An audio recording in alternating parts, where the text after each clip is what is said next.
Recording by J. Olpecker. The Black Cat by Edgar Allan Poe. For the most wild yet most homely narrative which I am about to pen, I neither expect nor solicit belief. Mad, indeed, would I be to expect it in a case where my very senses reject their own evidence. Yet mad am I not, and very surely do I not dream. But tomorrow I die, and today I would unburthen my soul. My immediate purpose is to place before the world, plainly, succinctly, and without comment, a series of mere household events. In their consequences, these events have terrified, have tortured, have destroyed me. Yet I will not attempt to expound them. To me they have presented little but horror. To many they will seem less terrible than baroque. Hereafter, perhaps, some intellect may be found which will reduce my phantasm to the commonplace, some intellect more calm, more logical, and far less excitable than my own, which will perceive, in the circumstances I detail with awe, nothing more than an ordinary succession of very natural causes and effects. From my infancy I was noted for the docility and humanity of my disposition. My tenderness of heart was even so conspicuous as to make me the jest of my companions. I was especially fond of animals, and was indulged by my parents with a great variety of pets. With these I spent most of my time, and never was so happy as when feeding and caressing them. This peculiarity of character grew with my growth, and in my manhood I derived from it one of my principal sources of pleasure. To those who have cherished an affection for a faithful and sagacious dog, I need hardly be at the trouble of explaining the nature or the intensity of the gratification thus derivable. There is something in the unselfish and self-sacrificing love of a brute which goes directly to the heart of him who has had frequent occasion to test the paltry friendship and gossamer fidelity of mere man. I married early, and was happy to find in my wife a disposition not uncongenial with my own. Observing my partiality for domestic pets, she lost no opportunity of procuring those of the most agreeable kind.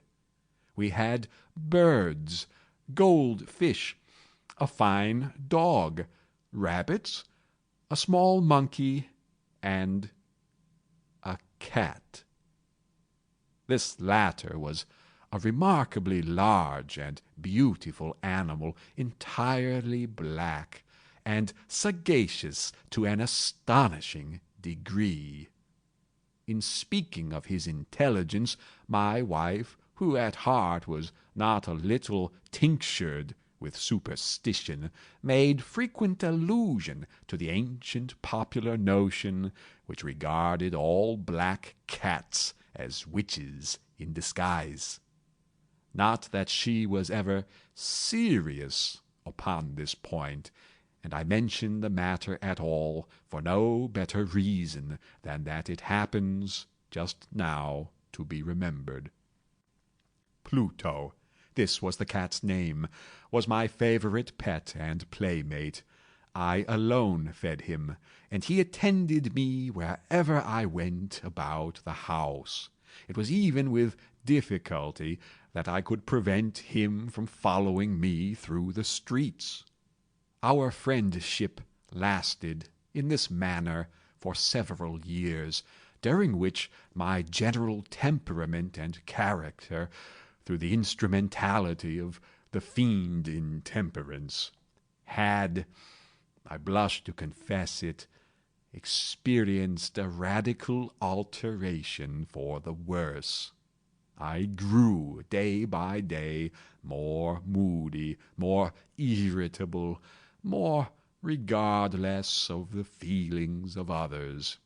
I suffered myself to use intemperate language to my wife. At length I even offered her personal violence. My pets, of course, were made to feel the change in my disposition. I not only neglected but ill-used them. For Pluto, however, I still retained sufficient regard to restrain me from maltreating him, as I made no scruple of maltreating the rabbits, the monkey, or even the dog, when by accident or through affection they came in my way. But my disease grew upon me, for what disease is like alcohol? And at length even Pluto, who was now becoming old, and consequently somewhat peevish, even Pluto began to experience the effects of my ill temper. One night, returning home, much intoxicated, from one of my haunts about town, I fancied that the cat avoided my presence. I seized him, when, in his fright at my violence, he inflicted a slight wound upon my hand with his teeth. The fury of a demon instantly possessed me. I knew myself no longer. My original soul seemed at once to take its flight from my body, and a more than fiendish malevolence, gin-nurtured, thrilled every fibre of my frame. I took from my waistcoat pocket a penknife, opened it, grasped the poor beast by the throat, and deliberately cut one of its eyes from the socket. I blush, I burn, I shudder, while I pen the damnable atrocity. When reason returned with the morning, when I had slept off the fumes of the night's debauch, I experienced a sentiment half of horror, half of remorse for the crime of which I had been guilty. But it was at best a feeble and equivocal feeling, and the soul remained untouched. I again plunged into excess, and soon drowned in wine all memory of the deed. In the meantime the cat slowly recovered. The socket of the lost eye presented, it is true, a frightful appearance, but he no longer appeared to suffer any pain. He went about the house as usual, but, as might be expected, fled in extreme terror at my approach. I had so much of my old heart left as to be at first grieved by this evident dislike on the part of a creature which had once so loved me. But this feeling soon gave place to irritation. And then came, as if to my final and irrevocable overthrow, the spirit of perverseness. Of this spirit philosophy takes no account, yet I am not more sure that my soul lives than I am that perverseness is one of the primitive impulses of the human heart, one of the indivisible primary faculties or sentiments which give direction to the character of man. Who has not 100 times found himself committing a vile or a silly action for no other reason than because he knows he should not?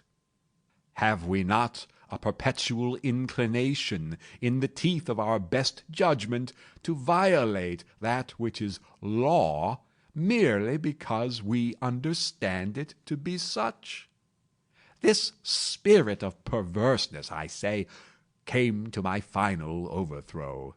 It was this unfathomable longing of the soul to vex itself, to offer violence to its own nature, to do wrong for the wrong's sake only, that urged me to continue and finally to consummate the injury I had inflicted upon the unoffending brute. One morning, in cool blood, I slipped a noose about its neck and hung it to the limb of a tree, hung it with the tears streaming from my eyes and with the bitterest remorse at my heart, hung it because I knew that it had loved me, and because I felt it had given me no reason of offense, hung it because I knew that in so doing I was committing a sin, a deadly sin, that would so jeopardize my immortal soul as to place it, if such a thing were possible, even beyond the reach of the infinite mercy of the most merciful and most terrible God. On the night of the day on which this cruel deed was done, I was aroused from sleep by the cry of fire. The curtains of my bed were in flames. The whole house was blazing. It was with great difficulty that my wife, a servant, and myself made our escape from the conflagration. The destruction was complete. My entire worldly wealth was swallowed up, and I resigned myself thenceforward to despair. I am above the weakness of seeking to establish a sequence of cause and effect between the disaster and the atrocity, but I am detailing a chain of facts, and wish not to leave even a possible link imperfect. On the day succeeding the fire, I visited the ruins. The walls, with one exception, had fallen in. This exception was found in a compartment wall, not very thick, which stood about the middle of the house, and against which had rested the head of my bed. The plastering had here, in great measure, resisted the action of the fire, a fact which I attributed to its having been recently spread. About this wall a dense crowd were collected, and many persons seemed to be examining a particular portion of it with very minute and eager attention. The words "strange," "singular," and other similar expressions excited my curiosity. I approached and saw, as if graven in bas-relief upon the white surface, the figure of a gigantic cat. The impression was given with an accuracy truly marvelous. There was a rope about the animal's neck. When I first beheld this apparition, for I could scarcely regard it as less, my wonder and my terror were extreme. But at length reflection came to my aid. The cat, I remembered, had been hung in a garden adjacent to the house. Upon the alarm of fire, this garden had been immediately filled by the crowd, by some one of whom the animal must have been cut from the tree and thrown through an open window into my chamber. This had probably been done with the view of arousing me from sleep. The falling of other walls had compressed the victim of my cruelty into the substance of the freshly spread plaster, the lime of which, with the flames and the ammonia from the carcass, had then accomplished the portraiture as I saw it. Although I thus readily accounted to my reason, if not altogether to my conscience, for the startling fact just detailed, it did not the less fail to make a deep impression upon my fancy. For months I could not rid myself of the phantasm of the cat, and during this period there came back into my spirit a half-sentiment that seemed, but was not, remorse. I went so far as to regret the loss of the animal, and to look about me, among the vile haunts which I now habitually frequented, for another pet of the same species, and of somewhat similar appearance, with which to supply its place. One night, as I sat, half stupefied, in a den of more than infamy, my attention was suddenly drawn to some black object, reposing upon the head of one of the immense hogsheads of gin or of rum, which constituted the chief furniture of the apartment. I had been looking steadily at the top of this hogshead for some minutes, and what now caused me surprise was the fact that I had not sooner perceived the object thereupon. I approached it, and touched it with my hand. It was a black cat, a very large one, fully as large as Pluto, and closely resembling him in every respect but one. Pluto had not a white hair upon any portion of his body, but this cat had a large, although indefinite, splotch of white, covering nearly the whole region of the breast. Upon my touching him, he immediately arose, purred loudly, rubbed against my hand, and appeared delighted with my notice. This, then, was the very creature of which I was in search. I at once offered to purchase it of the landlord, but this person made no claim to it, knew nothing of it, had never seen it before. I continued my caresses, and when I prepared to go home, the animal evinced a disposition to accompany me. I permitted it to do so, occasionally stooping and patting it as I proceeded.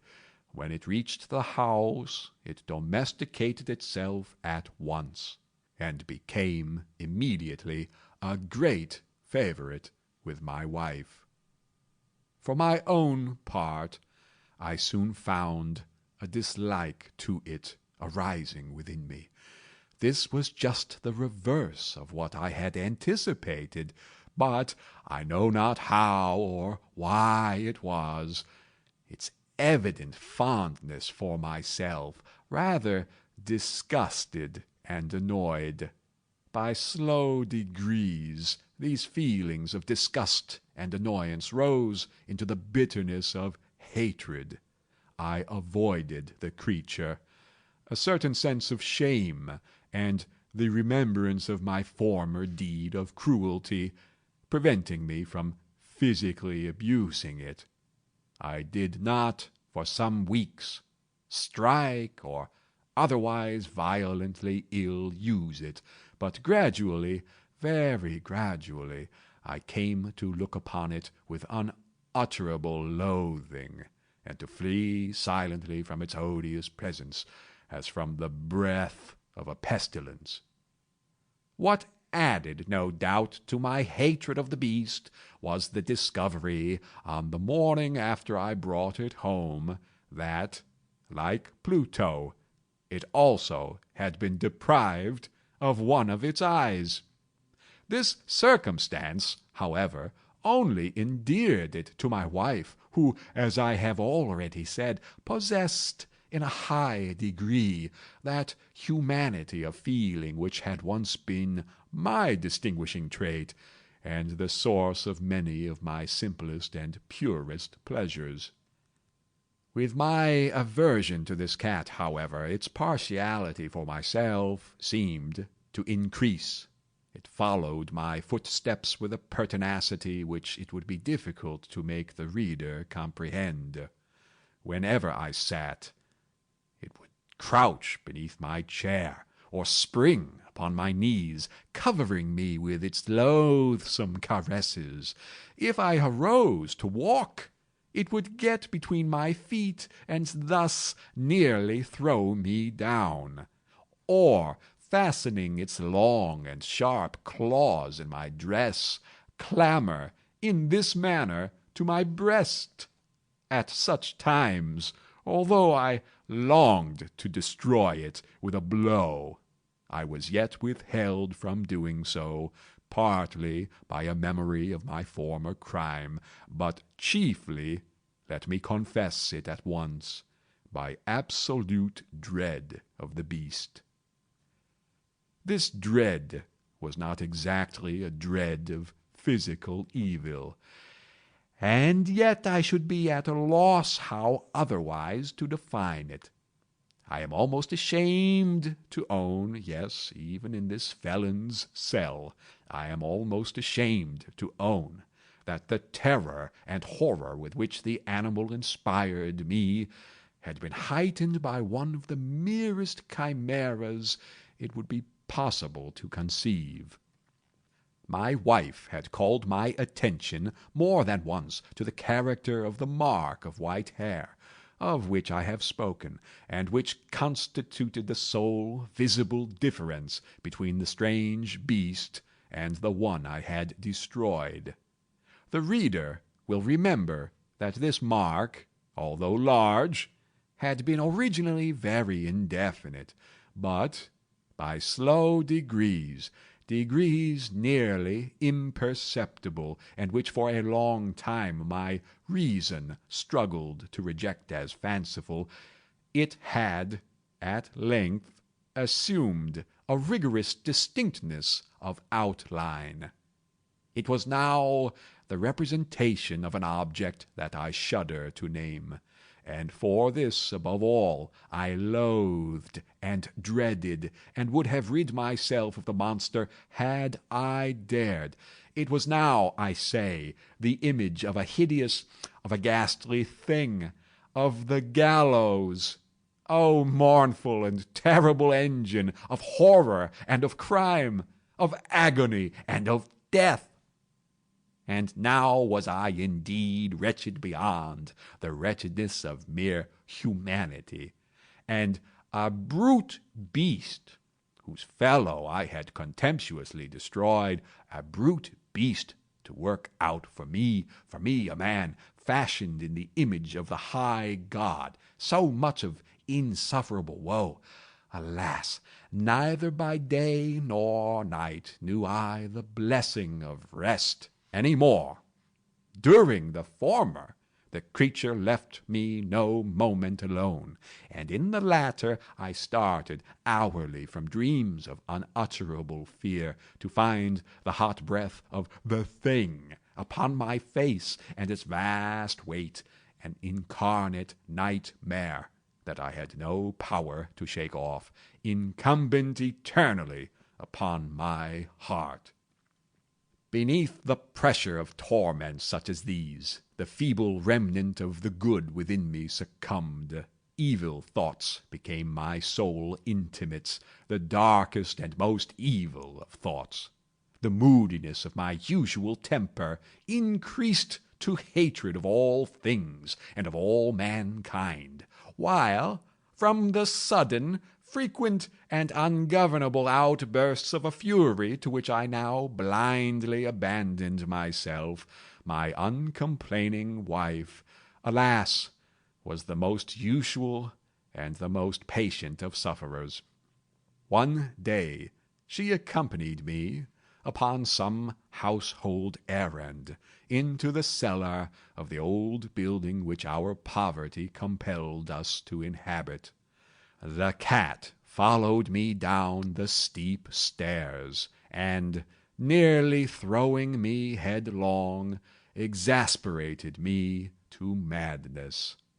Uplifting an axe, and forgetting, in my wrath, the childish dread which had hitherto stayed my hand, I aimed a blow at the animal which, of course, would have proved instantly fatal had it descended as I wished. But this blow was arrested by the hand of my wife. Goaded by the interference into a rage more than demoniacal, I withdrew my arm from her grasp and buried the axe in her brain. She fell dead upon the spot without a groan. This hideous murder accomplished, I set myself forthwith, and with entire deliberation, to the task of concealing the body.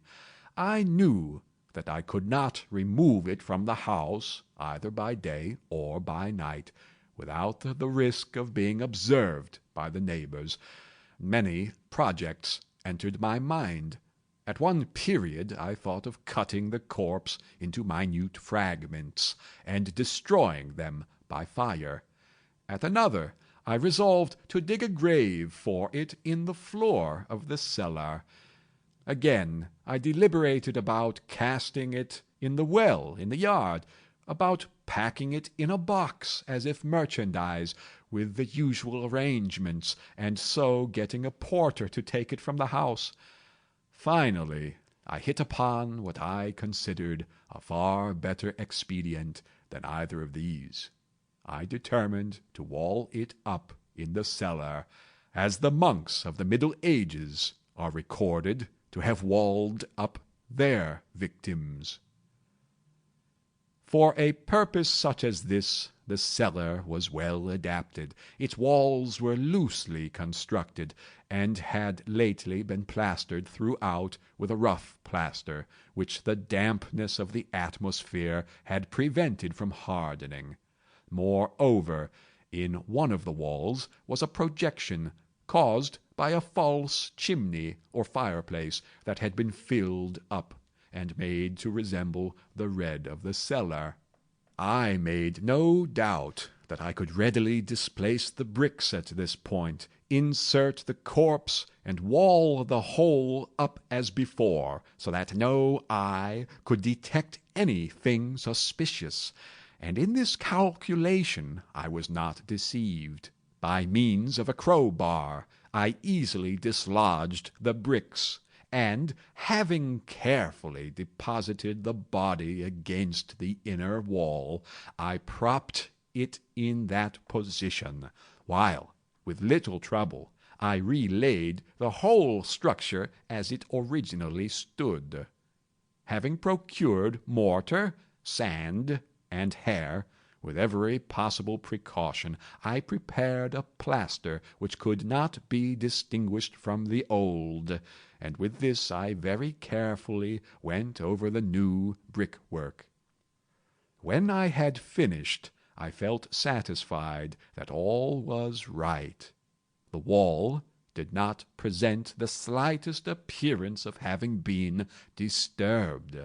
The rubbish on the floor was picked up with the minutest care. I looked around triumphantly, and said to myself, "Here at least, then, my labor has not been in vain." My next step was to look for the beast which had been the cause of so much wretchedness, for I had at length firmly resolved to put it to death. Had I been able to meet with it at the moment, there could have been no doubt of its fate.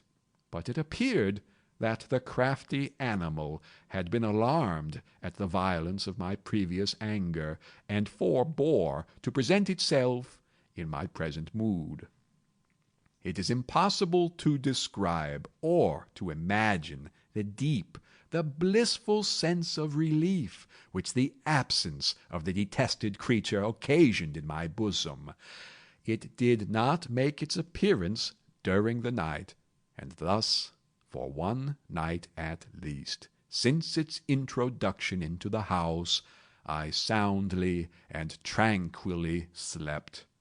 I slept even with the burden of murder upon my soul. The second and the third day passed, and still my tormentor came not. Once again I breathed as a free man. The monster, in terror, had fled the premises forever. I should behold it no more. My happiness was supreme. The guilt of my dark deed disturbed me but little. Some few inquiries had been made, but these had been readily answered. Even a search had been instituted, but of course nothing was to be discovered. I looked upon my future felicity as secured. Upon the fourth day of the assassination, a party of the police came very unexpectedly into the house, and proceeded again to make rigorous investigation of the premises. Secure, however, in the inscrutability of my place of concealment, I felt no embarrassment whatever. The officers bade me accompany them in their search. They left no nook or corner unexplored. At length, for the third or fourth time, they descended into the cellar. I quivered not in a muscle. My heart beat calmly as that of one who slumbers in innocence. I walked the cellar from end to end. I folded my arms upon my bosom, and roamed easily to and fro. The police were thoroughly satisfied and prepared to depart. The glee at my heart was too strong to be restrained. I burned to say, if but one word by way of triumph, and to render doubly sure their assurance of my guiltlessness. "Gentlemen," I said at last, as the party ascended the steps, "I delight to have allayed your suspicions. I wish you all health and a little more courtesy. By the by, gentlemen, this is a very well constructed house." In the rabid desire to say something easily, I scarcely knew what I uttered at all. "I may say an excellently well constructed house. These walls— Are you going, gentlemen? These walls are solidly put together." And here, through the mere frenzy of bravado, I rapped heavily with a cane which I held in my hand upon that very portion of the brickwork behind which stood the corpse of the wife of my bosom. But may God shield and deliver me from the fangs of the arch-fiend.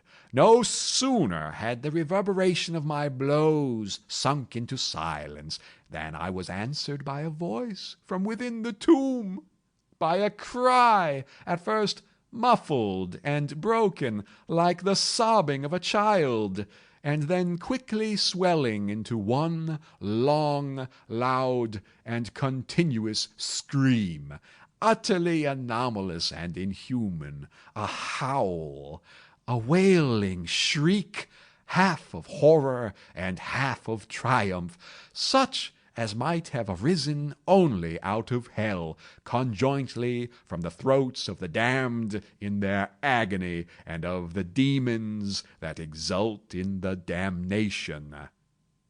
Of my own thoughts it is folly to speak. Swooning, I staggered to the opposite wall. For one instant The party upon the stairs remained motionless, through extremity of terror and awe. In the next, a dozen stout arms were toiling at the wall.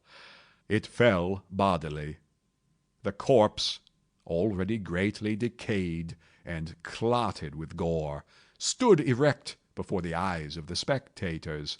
Upon its head, with red extended mouth and solitary eye of fire, sat the hideous beast whose craft had seduced me into murder, and whose informing voice had consigned me to the hangman. I had walled the monster up within the tomb. End of The Black Cat. Recording by J. Olpecker.